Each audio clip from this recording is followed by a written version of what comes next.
Rebecca ajusta le concours tout en se contemplant dans le miroir en pied. Les plis doux et crémeux de sa robe de mariée lui allaient parfaitement, reflétant l'image d'une mariée radieuse. Pourtant, derrière le sourire serein qui se dessinait sur ses lèvres, un tourbillon de pensées agitait son esprit. À 28 ans, elle rêvait depuis longtemps de laisser derrière elle les difficultés de ses origines modestes. Quand elle rencontra Charles, un veuf charmant dont la richesse égalait la beauté, elle crut que sa chance avait enfin tourné. Il était tout ce qu'elle avait toujours voulu chez un mari, stable, gentil et aisé. Pourtant, il y avait une complication, sa fille de 4 ans, Lily. Rebecca avait souri poliment à Lily la première fois qu'elle s'était rencontrée, s'agenouillant pour saluer la petite fille qui s'accrochait timidement à la jambe de son père. Charles les avait présentés dans un café tranquille, ses yeux remplis d'une tendresse qui réchauffa Rebecca tout en l'agaçant. Elle s'adapte encore à tout, avait expliqué Charles, sa main reposant protectriquement sur la petite épaule de Lily.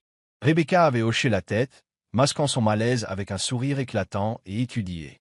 Bien sûr, c'est une si gentille petite fille. Ce jour-là, Rebecca avait décidé de conquérir Charles, quel qu'en soit le prix.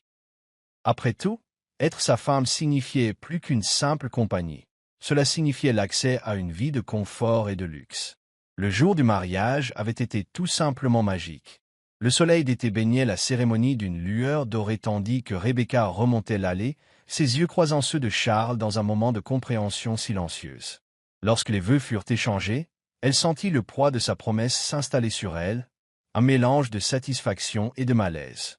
« Vous, Charles, prenez-vous Rebecca pour légitime épouse? »« Oui, je le veux, » dit-il fermement, sa voix stable et pleine de conviction. Rebecca jeta un bref coup d'œil à Lily, assise tranquillement au premier rang dans une robe rose pâle.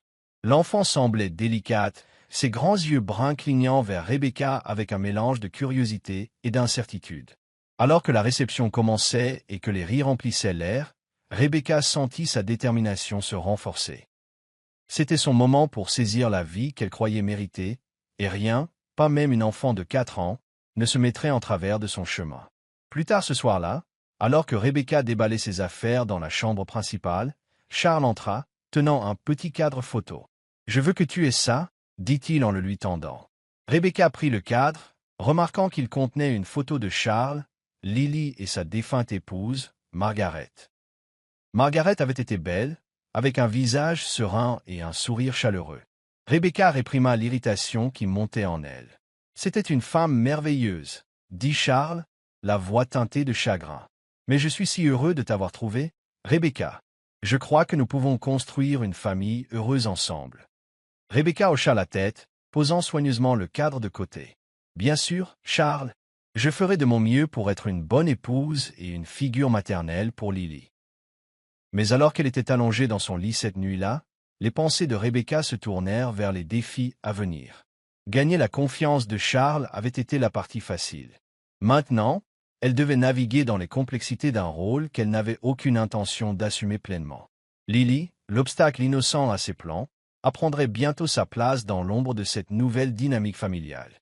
Le premier matin dans sa nouvelle maison semblait surréaliste à Rebecca. Le vaste domaine, avec ses pelouses manucurées et sa grande façade, était bien loin de l'appartement exigu qu'elle avait laissé derrière elle. La lumière du soleil filtrait à travers les rideaux voilés de la chambre principale, jetant une douce lueur sur les meubles élégants et les tapis moelleux sous ses pieds. Charles était déjà en bas, préparant le petit déjeuner, tandis que Lily jouait tranquillement dans le salon. Rebecca prit son temps pour s'habiller, choisissant délibérément une tenue modeste pour continuer à projeter l'image d'une épouse et d'une belle-mère attentionnée. Quand elle descendit le grand escalier, Charles l'accueillit avec un sourire. « Bonjour, ma chérie. As-tu bien dormi ?» Rebecca lui rendit son sourire, se penchant pour l'embrasser sur la joue. « Oui, cet endroit est comme un rêve. » Il gloussa, retournant des crêpes sur une assiette. « Je suis content. Lily et moi attendons depuis longtemps de nous sentir à nouveau comme une famille complète. » À la mention de Lily, le regard de Rebecca se tourna vers la petite fille qui était assise par terre avec ses poupées. Lily leva les yeux et sourit timidement, ses grands yeux bruns remplis d'innocence. « Bonjour, Lily, » dit Rebecca, son ton doux mais mesuré. « Bonjour, madame, » répondit doucement Lily, en serrant une de ses poupées. Le sourire de Rebecca se crispa. Tu peux m'appeler Rebecca, ma chérie. Nous sommes une famille maintenant. Les premiers jours se sont déroulés sans incident. Rebecca s'est efforcée de jouer le rôle d'une belle-mère attentionnée, se joignant à Lily pendant les moments de jeu et lui lisant même des histoires avant de dormir. Charles était ravi, complimentant souvent Rebecca pour ses efforts. « Tu es incroyable », lui a-t-il dit un soir alors qu'ils étaient assis ensemble après le dîner.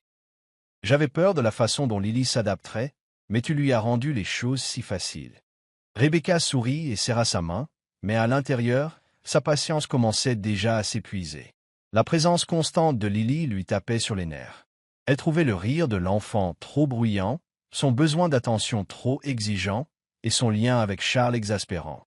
À la fin de la première semaine, Rebecca a commencé à prendre ses distances avec Lily.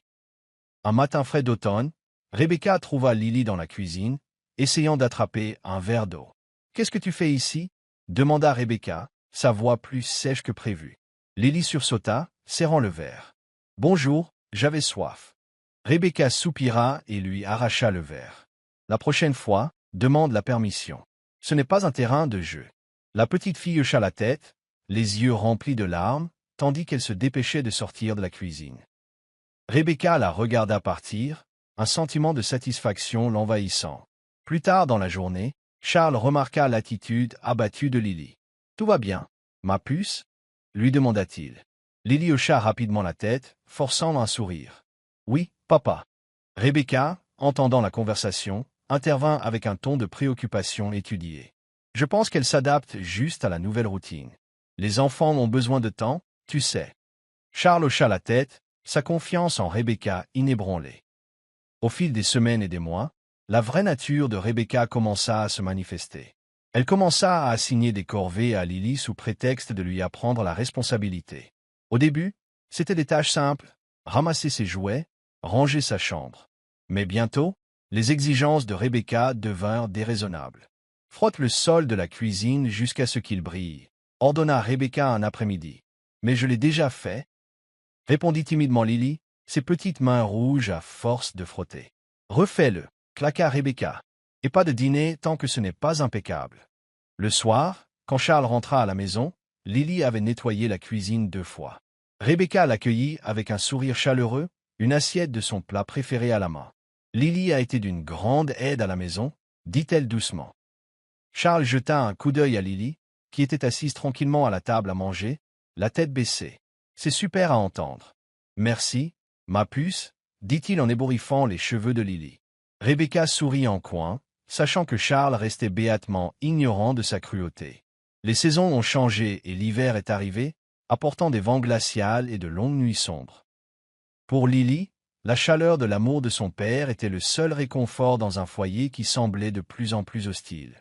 Elle commença à redouter la présence de Rebecca, son cœur se serrant chaque fois que Charles partait au travail. Un soir, alors que la neige recouvrait le sol à l'extérieur, Lily était assise sur son lit, son estomac gargouillant de faim. Rebecca avait refusé de lui donner à dîner, affirmant qu'elle avait été méchante pour avoir renversé un verre de lait. Désespérée, Lily descendit furtivement et fouilla dans la poubelle, à la recherche de restes de nourriture. La vue de la petite fille blottie dans un coin, mâchant une croûte de pain jeté, était déchirante. Mais à l'insu de Rebecca, quelqu'un avait commencé à remarquer ses agissements. Rebecca se réveilla au son de la voix de Charles provenant de la cuisine. Il parlait doucement à Lily, dont les petits rires ponctuaient la conversation. Irritée, Rebecca resta au lit, fixant le plafond. Le lien entre le père et la fille était un rappel constant de sa position d'étrangère. Quand elle les a finalement rejoints en bas, l'atmosphère chaleureuse a légèrement changé. Charles leva les yeux et sourit. « Bonjour, Rebecca. Le petit déjeuner est presque prêt. » Rebecca, força un sourire. « Bonjour. Lily, as-tu fini tes corvées ?» Le sourire de Lily s'effaça et elle regarda son père avec incertitude. « Je ne savais pas que j'avais des corvées ce matin, » dit-elle doucement. « Ce n'est qu'une enfant, Rebecca, » intervint Charles d'un ton léger. « Laisse-la profiter de la matinée. » Les lèvres de Rebecca se serrèrent. « Bien sûr, chérie. J'essayais juste de lui inculquer un peu de responsabilité. » Charles l'embrassa sur la joue, sa nature affable balayant la tension. « Tu fais un excellent travail. » Au fil des jours, Charles a commencé à remarquer des changements subtils chez Lily. Elle est devenue plus silencieuse, son rire autrefois vibrant remplacé par des sourires timides. Quand il lui posait la question, elle secouait toujours la tête et lui assurait que tout allait bien. Le règne de terreur silencieuse de Rebecca était devenu plus calculé.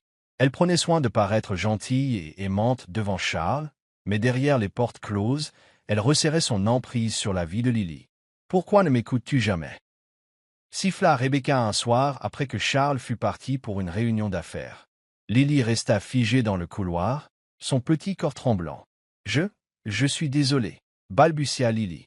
Rebecca s'approcha, sa voix froide. « Désolé ne suffit pas. Tu es comme ta mère, une petite chose inutile. Sans ton père, tu n'aurais rien. » Les mots transpercèrent Lily comme une larme. Les larmes lui montèrent aux yeux, mais elle refusa de pleurer devant Rebecca. L'hiver s'est approfondi et Charles a commencé à travailler plus longtemps pour gérer un nouveau projet. Rebecca a profité de son absence pour intensifier sa cruauté. Les repas sont devenus rares pour Lily, qui se couchait souvent le ventre vide. Les jours particulièrement durs, Rebecca l'enfermait dans sa chambre pendant des heures sans explication. Un soir glacial, alors que Rebecca était assise dans le salon en sirotant son thé, elle entendit le léger grincement de la porte arrière. Curieuse, elle jeta un coup d'œil par la fenêtre et vit Lily, debout dans la neige, fouillant dans la poubelle. « Qu'est-ce que tu fais dehors ?» demanda Rebecca en ouvrant la porte brusquement. Lily sursauta, laissant tomber le morceau de pain rassis qu'elle tenait. « J'avais faim, » murmura-t-elle, tremblant dans l'air glacial. Le visage de Rebecca se tordit de colère. « Rentre avant que les voisins ne te voient. Veux-tu faire honte à cette famille ?» Lily se précipita à l'intérieur, son petit corps tremblant de froid. Rebecca claqua la porte derrière elle, sa fureur à peine contenue. « Si jamais tu refais un coup pareil, tu le regretteras, » siffla Rebecca. Cette nuit-là, Charles est rentré à la maison plus tôt que prévu. En raccrochant son manteau, il a remarqué Lily assise dans un coin du salon, les genoux ramenés contre sa poitrine. « Lily, qu'est-ce qui ne va pas ?» demanda-t-il en s'accroupissant à côté d'elle. Lily leva les yeux vers lui, ses yeux vitreux de larmes non versées. « Rien, papa, » murmura-t-elle. Rebecca apparut à l'entrée, son expression calme. Elle est un peu maussade ces derniers temps. Je pense que c'est juste le blues de l'hiver. Charles fronça les sourcils, mais n'insista pas. Cependant, la graine du doute avait été semée. Le tournant est survenu lors d'une nuit de tempête en janvier. Charles est rentré à la maison plus tôt que prévu et a trouvé Rebecca en train de crier sur Lily dans la cuisine. « Je t'ai dit de ne rien toucher ici », aboya Rebecca, sa voix résonnant sur les murs carrelés. Lily resta figée, un verre brisé à ses pieds. Des larmes coulaient sur ses joues alors qu'elle marmonnait des excuses. « Que se passe-t-il ici ?» demanda Charles en entrant dans la pièce. Rebecca se retourna, surprise. « Charles, yeah. J'essayais juste d'apprendre à Lily à être plus prudente. » Le regard de Charles se porta sur Lily, qui le regardait avec de grands yeux suppliants. Il s'accroupit et la prit dans ses bras, berçant son corps tremblant. « Ça suffit, Rebecca, » dit-il fermement. Rebecca ouvrit la bouche pour protester, mais s'arrêta en voyant la froide détermination dans ses yeux. Dans les jours qui suivirent, Charles commença à observer Rebecca de plus près. Il a remarqué la façon dont Lily sursautait à la présence de Rebecca et comment elle évitait d'être seule avec sa belle-mère. Un après-midi, alors que Rebecca était sortie, Charles s'assit avec Lily et lui arracha doucement la vérité. « Elle ne m'aime pas, papa, » admit Lily, des larmes coulant sur son visage. « Elle me traite de nom et dit que je suis un fardeau. » Le cœur de Charles se brisa en écoutant la confession de sa fille. Il ressentit une tempête d'émotions. Culpabilité, colère et trahison. Quand Rebecca rentra à la maison ce soir-là, elle trouva Charles qui l'attendait dans le salon, l'air sombre. « Nous devons parler, » dit-il, la voix d'acier. Rebecca entra dans le salon, ses talons claquant sur le parquet. Elle remarqua immédiatement la tension dans la posture de Charles alors qu'il se tenait près de la cheminée, les bras croisés et la mâchoire serrée. « Tout va bien, mon chéri ?» demanda-t-elle en forçant un sourire. Charles se tourna pour lui faire face, ses yeux flamboyants d'une intensité qu'elle n'avait jamais vue auparavant. « Non, Rebecca, tout ne va pas bien. » Le sourire de Rebecca vacilla. « Qu'est-ce qui ne va pas ? J'ai parlé à Lily aujourd'hui, » dit-il, sa voix basse mais ferme. « Elle m'a tout dit. » Rebecca sentit son estomac se nouer, mais elle masqua rapidement sa panique. « Que veux-tu dire ? Tout ? Ce n'est qu'une enfant, Charles. Tu ne peux pas prendre tout ce qu'elle dit au sérieux. » Charles s'approcha, son regard implacable. « Ne me prends pas de haut, Rebecca. Lily ne ment pas, et la peur dans ses yeux quand elle parle de toi me dit tout ce que j'ai besoin de savoir. » Rebecca rit nerveusement, agitant une main dédaigneuse. Elle exagère. Tu sais comment sont les enfants. Elle a probablement mal interprété mes intentions. Assez, rugit Charles, sa voix résonnant dans la pièce. Rebecca se figea, le sang se retirant de son visage. Pendant des mois, j'ai ignoré les signes, continua Charles, sa voix tremblant de colère. Je t'ai cru quand tu as dit que tu voulais être une bonne belle-mère, mais maintenant je vois la vérité. Tu as maltraité ma fille. Maltraité? Halta Rebecca, se tenant la poitrine comme si le mot la blessait. Charles, comment peux-tu m'accuser d'une chose aussi vile? Je n'ai fait qu'essayer de la discipliner. Discipliner? L'interrompit Charles, son ton incrédule. C'est comme ça que tu appelles le fait de l'affamer? De la forcer à manger dans les poubelles? De l'insulter? La bouche de Rebecca s'ouvrit et se referma, mais aucun mot ne sortit. Charles n'avait pas fini. Je t'ai fait confiance, Rebecca. Je t'ai fait entrer dans ma maison, dans ma famille, et c'est comme ça que tu me rembourses? En tourmentant ma petite fille, les larmes montèrent aux yeux de Rebecca, mais l'expression durcie de Charles ne montrait aucune sympathie. Charles, SILT plate. Plate-t-il. Je ne voulais pas la blesser. J'étais juste dépassé. Je voulais que nous soyons une famille parfaite, mais... Arrête, dit Charles en levant la main. Il ne s'agit pas de toi. Il s'agit de Lily, et je ne te laisserai plus lui faire de mal.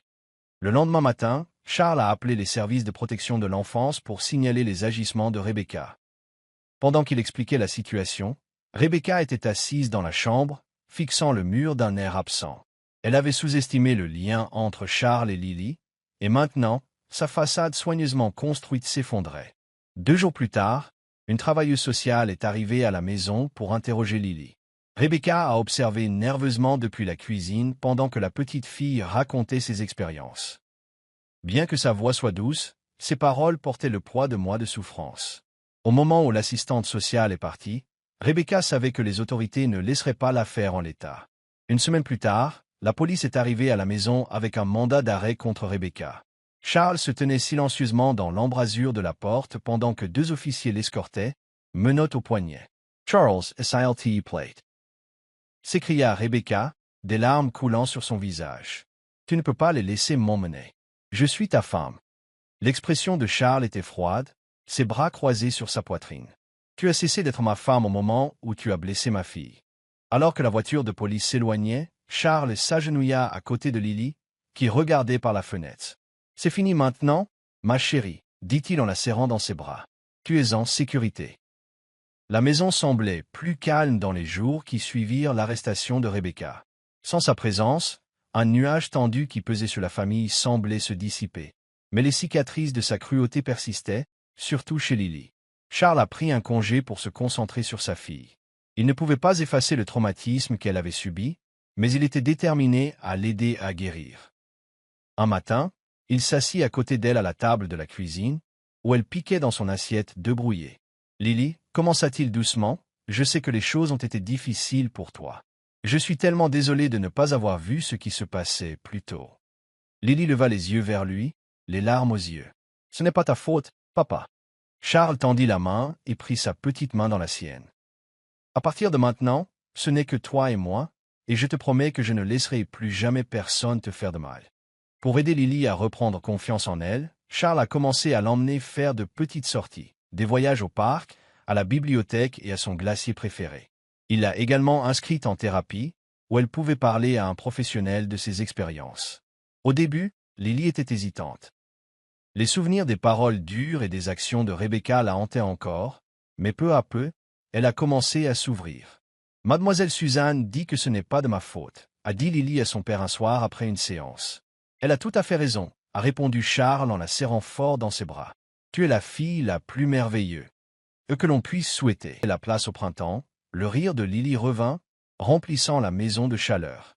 Charles la regardait s'épanouir avec fierté et soulagement.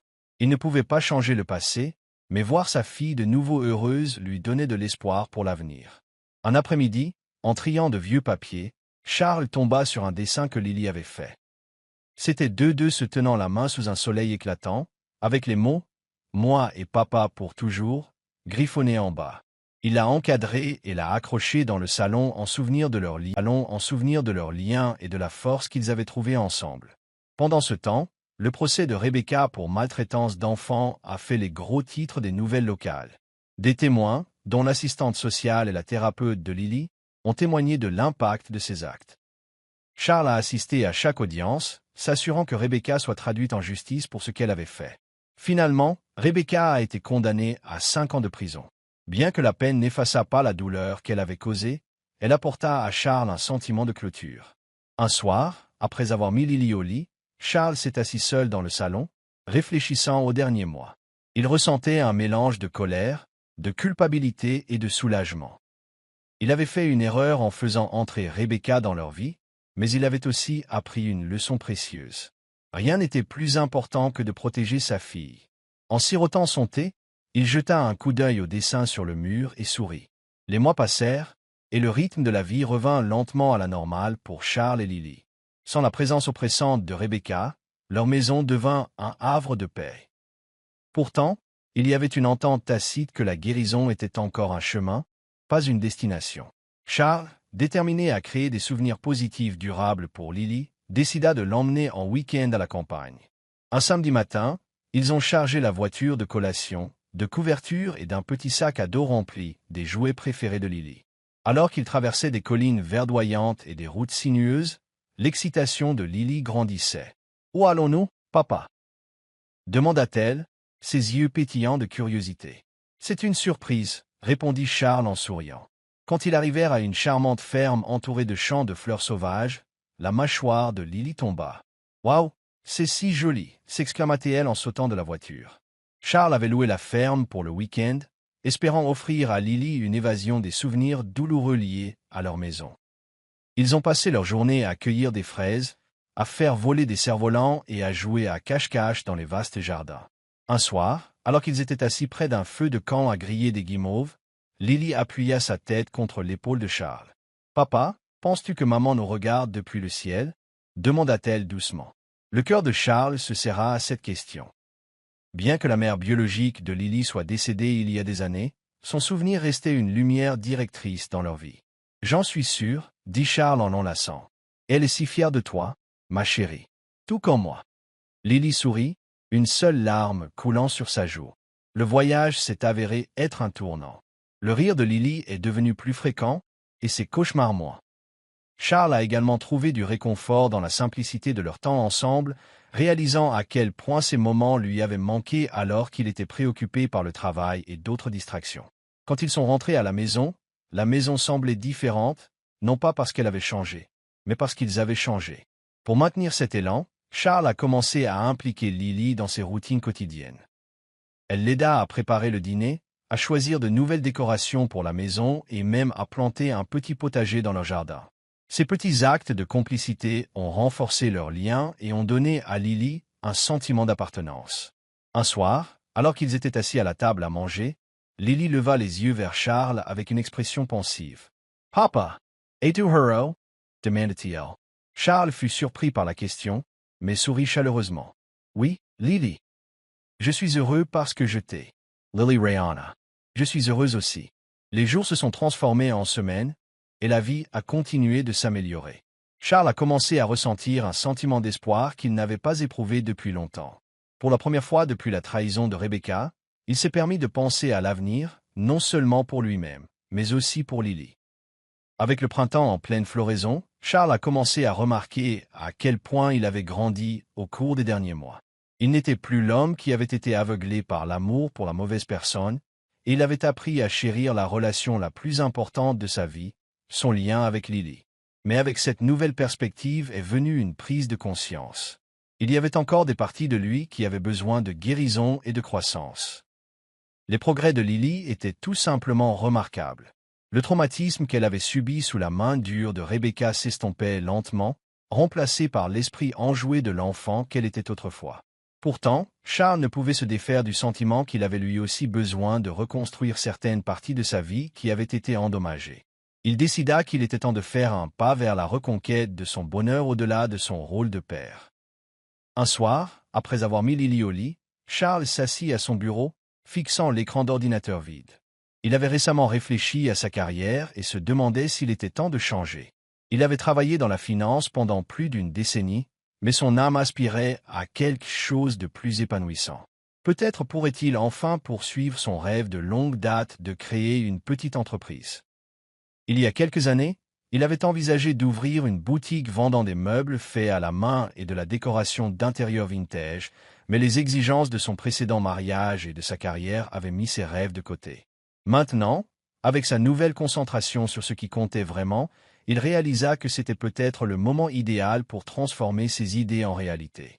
Il attrapa un carnet et commença à esquisser des idées. Il commencerait petit, peut-être d'abord avec une boutique en ligne. Lentement mais sûrement, il commença à élaborer les plans de sa nouvelle entreprise. Le lendemain, Charles a visité un marché artisanal local pour trouver l'inspiration. En se promenant parmi les rangées de meubles uniques, de vases faits à la main et de décors anciens, il ne put s'empêcher de sourire. C'était exactement le type d'environnement qu'il voulait créer, un espace qui célébrait l'artisanat et la créativité. En parlant à plusieurs vendeurs, Charles s'est senti plein d'énergie à la perspective de créer quelque chose qui combinait son amour pour le design avec son désir de créer une entreprise à partir de zéro. Il est rentré chez lui ce soir-là, rempli de détermination et d'enthousiasme. Lily, remarquant le nouvel enthousiasme de son père, s'approcha de lui avec un regard curieux. « Papa, qu'est-ce qui te fait tant sourire aujourd'hui ?» Charles regarda sa fille, réalisant à quel point elle était devenue le centre de son monde. « Je pensais à quelque chose, ma chérie. Je crois que je veux créer une entreprise. Une boutique où les gens peuvent acheter de belles choses pour leur maison, des choses qui racontent une histoire, tout comme notre histoire. » Le visage de Lily s'illumina, comme une boutique pleine de magie. Charles gloussa en lui ébouriffant les cheveux. « Exactement.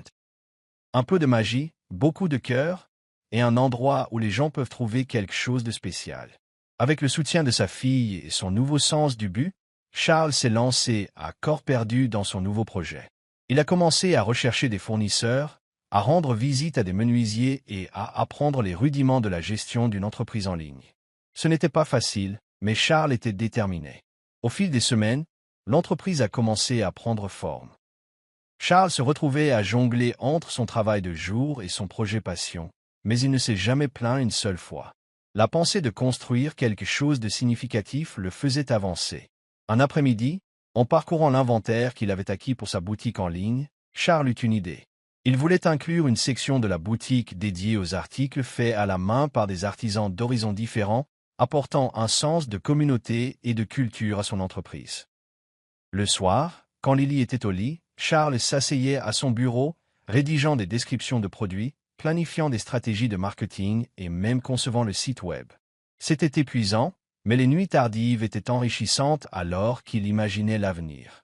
Un dimanche après-midi, après une semaine de dur labeur, Charles et Lily ont pris une pause et sont allés se promener dans le parc. Lily suivait une thérapie régulièrement, et Charles remarqua à quel point sa confiance avait grandi. Elle se faisait des amis à l'école, participait à des activités périscolaires et commençait même à s'intéresser au dessin. « Papa, on pourra dessiner ensemble quand on rentrera à la maison ?»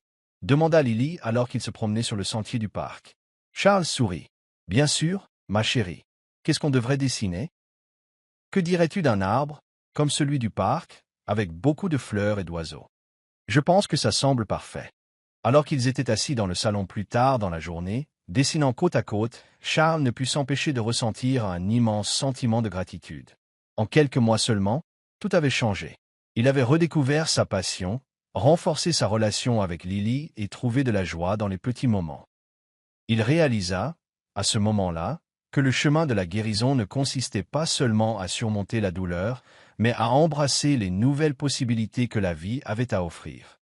Salut les amis! Merci beaucoup d'avoir regardé jusqu'à la fin. N'oubliez pas d'aimer, de commenter et de vous abonner. Au revoir.